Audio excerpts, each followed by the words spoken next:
A friend in need is a friend indeed. Yes friends, మనం మన తల్లిదండ్రులతో అలాగే కుటుంబ సభ్యులతో ఈవెన్ భర్తతో కూడా షేర్ చేసుకోలేనివి మన బెస్ట్ ఫ్రెండ్తో షేర్ చేసుకుంటూ ఉంటాం. అలాగే ఏం పని చేస్తే మనం ఫేస్ చేస్తున్న ప్రాబ్లం నుండి బయటపడచ్చో అది కూడా తెలుసుకుంటూ ఉంటాం. బట్ ఈ రోజుల్లో అంత డీప్ ఫ్రెండ్షిప్ ఎవరికైనా ఉంటుందా అని ఆలోచిస్తే ఏమో, ఎవరికి వాళ్ళే ఆన్సర్ చెప్పుకోవాలి. But Sneha, my true friend, is the best friend for each and every women.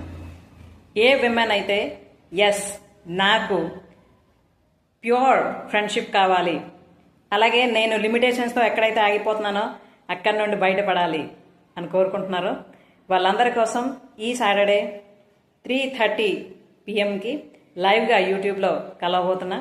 So మీరు ఏం ఛాలెంజెస్ ఫేస్ చేస్తున్నారో నాకు కామెంట్ బాక్స్లో తెలియజేయండి. I'm going to answer your questions on Saturday at 3:30 PM. Already Sneha family గ్రూప్లో ఉన్న వాళ్ళైతే WhatsApp గ్రూప్లో మీరు సెండ్ చేయండి మీ తాలూకా క్వశ్చన్స్ అండ్ ఛాలెంజెస్. అలాగే ఇప్పుడు యూట్యూబ్లో ఈ షార్ట్ చూస్తున్న వాళ్ళు ఎవరైనా ఇక్కడ కామెంట్ సెక్షన్లో కూడాను మీ క్వశ్చన్స్ మీరు తెలియజేయచ్చు. సో 3:30 కలుద్దాం మనందరం సాటర్డే, ఓకేనా? Bye, thank you. This is అంతా Srihar Prasad, your true friend. Bye.